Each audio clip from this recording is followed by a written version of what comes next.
Welcome to the Trippy commentaries. Yo. Starting pitcher preview for the 2014 fantasy baseball season.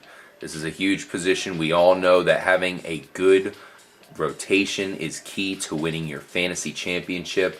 And this season, we are seeing a little bit more of a decline in the pitcher position. I think lately we've seen an abundance of good pitchers, but lately I think this season is going to be where it starts to come back a little bit to the pack, and it's going to be key to have a baller level pitcher. Well, there's a lot of young guys coming in that are stepping up, and they're going to be big this year. I mean, you're going to get some guys in this draft that a lot of people don't even know about, and they're going to come through solid. Always got to bank on those pickups. Oh, yeah. And a lot of those are going to come during the season, so you won't even have to draft them. Yep. So let's go ahead and start off the list. I'm R.J. here with K-Mac. What's going on? Let's do this. All right, Kyle, who do you think number one is? It's the no-doubter. I mean, some people are talking about reaching like 5th overall to get this guy. You can't argue with that. I mean, Rightfully so. Rightfully so, exactly. Mr. Clayton Kershaw. I mean, obviously, he is the best pitcher in the league, hands down. He is. He's a beast. Last season, 1.83 ERA with a .92 whip. That's ridiculous. Let's move on to number 2. This is a Trippy Commentaries exclusive number 2 pick here because we are 100% behind Jose Fernandez, and we absolutely believe that he's going to repeat last season's stats. And here's the crazy thing. Let's go ahead and say his stats last year so you guys understand why he's number 2 caliber. He had a 2.18 ERA, a .98 whip, and a 9.75 K per 9. Now, the thing about that is we expect his K per 9 to go up. That 9.75 will go up into the 10s this year. The thing I look at for pitchers, you can look at it on Kershaw too, the whip being under 1. I mean, that just means you're just shutting guys down. Guys are not getting on base, and that's what a dominant pitcher is. This kid's so young, he's so good. What I saw from him last year was like, this guy's, hadn't Kershaw not been in the league, had Kershaw not been, as amazing as he's been, that dude might have won the he would have won the Cy Young. So definitely our number 2.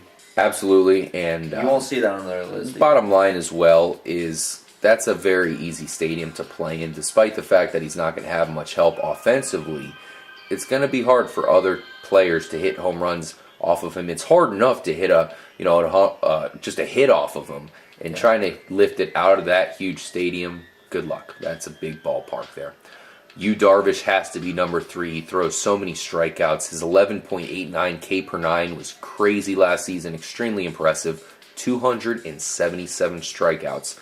That's reaching Nolan Ryan status as far as strikeouts are concerned. Yeah, definitely. I mean, he's an amazing pitcher. He's big, he's tall, he throws heat. He has a lot of pitches that move all over the place.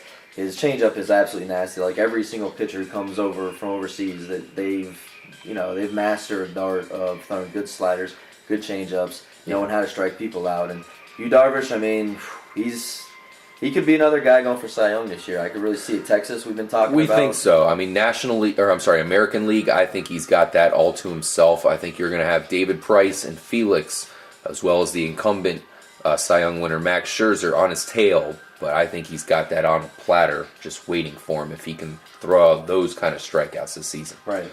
Another guy we're really high on this year, Steven Strasburg at number 4.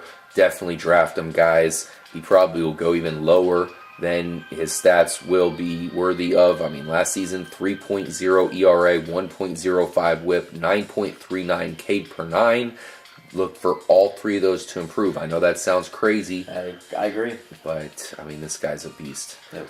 Adam Wainwright is definitely improving every year as he returns from his Tommy John, and this is probably going to be the year where he brings it to the peak. Last season, 2.84 ERA, 1.07 whip, and an 8.16 K per 9 were phenomenal, and I think he probably can improve once again this year. I agree.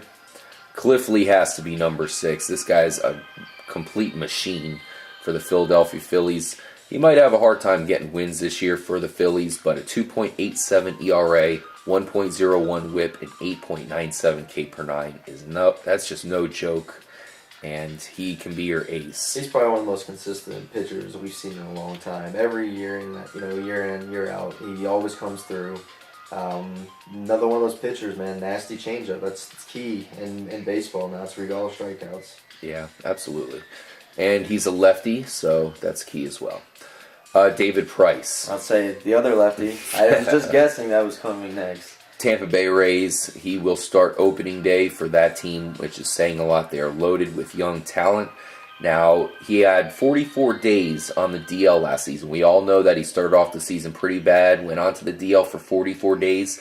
After the point where he came back, he had a 2.53 ERA, a .96 whip, and 18 starts. So I think it's pretty safe to say he's going to continue that trend going into the 2014 season. Draft him. Felix Hernandez at number 8. King Felix for Seattle. Not much to say about King Felix that hasn't been said already, except for the fact that last season's 3.04 ERA, 1.13 whip were pretty, I would say they were somewhat disappointing for his standards. Look for them to improve. Now, that said, that 9.51 K per 9, if he can continue that, we'll take that. That'll be great for King Felix. Yeah. Max Scherzer won the Cy Young Award, but that was really by far his best season ever.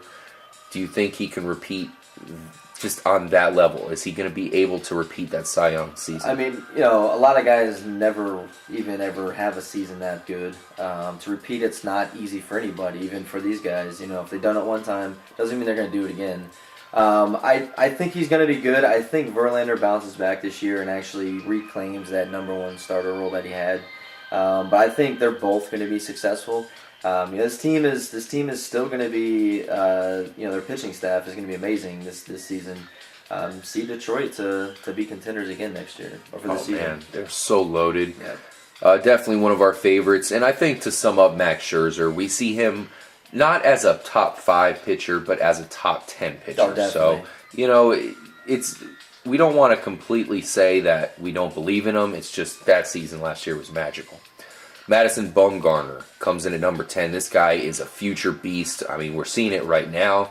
Last season was unbelievable. 2.77 ERA, 1.03 whip, and an 8.90 K per 9. Not too many people can beat that. That's phenomenal, and he's probably going to get better. Yeah, I had Chris Sale ahead of him.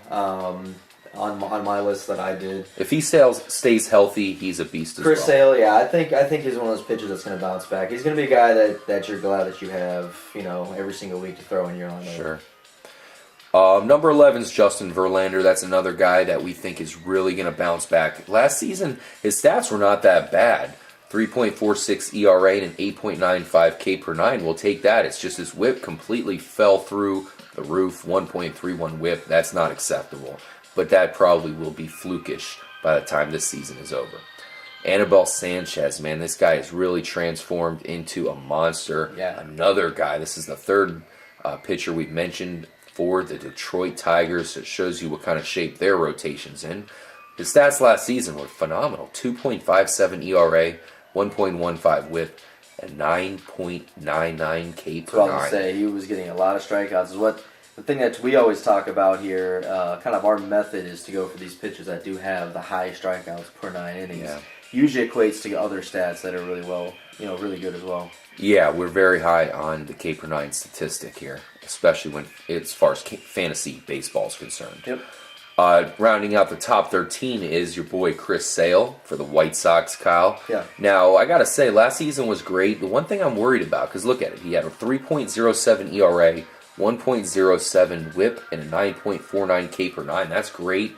I'm just worried the fact that he only had 11 wins. Well, I remember even last year I had said I thought Chicago was going to be a pretty good team last year, and I had them going to the playoffs.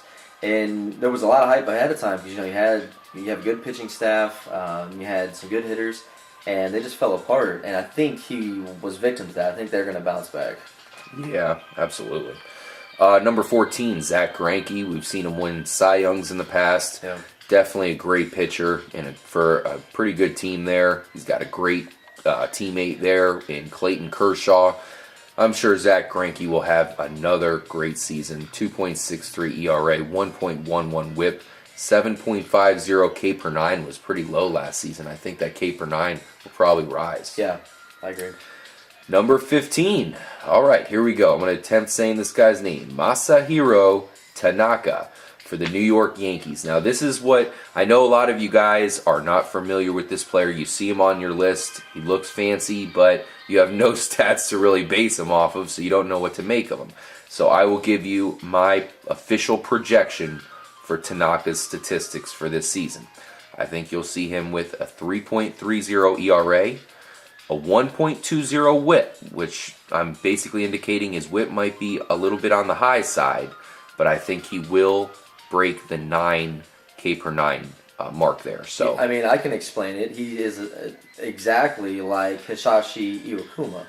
They're very similar pitchers. They're not going to blow fastballs by you. They're going to do a lot of weird stuff. Definitely can fool you. Definitely going to fool you. That's their key. They do a lot of weird stuff with their windup. They'll change the timing of their windup. They'll quick pitch you. They'll do all that, and then they got nasty slider, nasty changeup, pitches that move all over the place. He actually throws a split finger, which is it's a tough pitch. Not a lot of guys can really pull it off anymore. Apparently his is nasty, and that's a very hard pitch to hit. It's a knuckleball coming, 80, 89 miles an hour at you. It's hard to hit it. Yeah, we're very excited to see him. He's going to be the ace there for the Yankees. I don't think that you'll see Sabathia bounce back, unfortunately, so he's going to have to take the reins there. Now, I think the main point I want to say about Tanaka is I expect him to be somewhat of a higher whip player, but be pretty good in the K per 9 stat to kind of bail him out from giving out a lot of runs. Yep. So he should be pretty good. That's obviously top 15 worthy. Shelby Miller, number 16. I think that's a great spot for him. I mean, if you can get him low, that's a huge pickup for you. Last season, 3.06 ERA, 1.21 WHIP, and an 8.78 K per 9. Yeah. Pretty damn good. Yeah, so really good. You'll take him there in that 16 spot, that's for sure. Another guy who came on big time last season, the young buck, Mike Minor for the Braves. 204 innings pitched last season, so, that's a whole season right there. 200 innings pitched. Yeah. We saw 3.21 ERA, 1.09 WHIP, and a 7.96 K per 9. So he proved himself. He's an upper echelon pitcher now. Yeah, I view Jordan Zimmerman and him kind of on equal level. Like, I think in that spot there, I could go, pretty typical or pretty similar pitchers and similar stats and everything like that. So, I mean, either one of those guys in that slot there there's still a lot of good pitchers left. And that's what we were mentioning earlier when we did our very first video, was that I usually wait to get pitchers because there's just so many good pitchers. You don't always have to have a lot of the studs and then have nothing after that. Yeah. There's a lot of good guys that you can get later in the draft that are going to sculpt your team together. Oh, yeah. Now, the one difference between Mike Minor and Zimmerman, I would say, is we do expect Minor to have a little bit more in the K per 9 department. Yeah. Last season, 7.96. Look for him to break that 8 mark there and help you out a little bit more in that statistic. Mm-hmm. Matt Latos, number 18, another player who's going pretty low. Mm-hmm. Great budget player here. I mean, 3.16 ERA, 1.21 WHIP, and a 7.99 K per 9. He's one of those guys who really not a master in anyone's stat, but pretty solid in all of them. Yeah. And he's just great to have in your rotation. In fact, say you go through the draft, you want to get that main ace for your squad, but all of the pitchers are just going too high, and you basically have to get Matt Latos as your ace. I think if you get another good pitchers or a couple other good pitchers to complement him, you can get away with him because he's going to have that solid line pretty much every week for you. I agree. I think there's even still a guy like Gio Gonzalez who I feel is going to continue his success that he's had, in the last 2 seasons. He's another one of those guys that's like, wow. I mean, there's so many guys you can pick from. Mm-hmm. We're still going. Yep. Yeah, the top pitchers are definitely top heavy. So there's a lot of good ones to get. But like we've said, make sure you at least get 1 or 2 solid guys. Yep. It's very key. We're naming 20 here. This is the top 20. You're going to want to try to get 2 of these.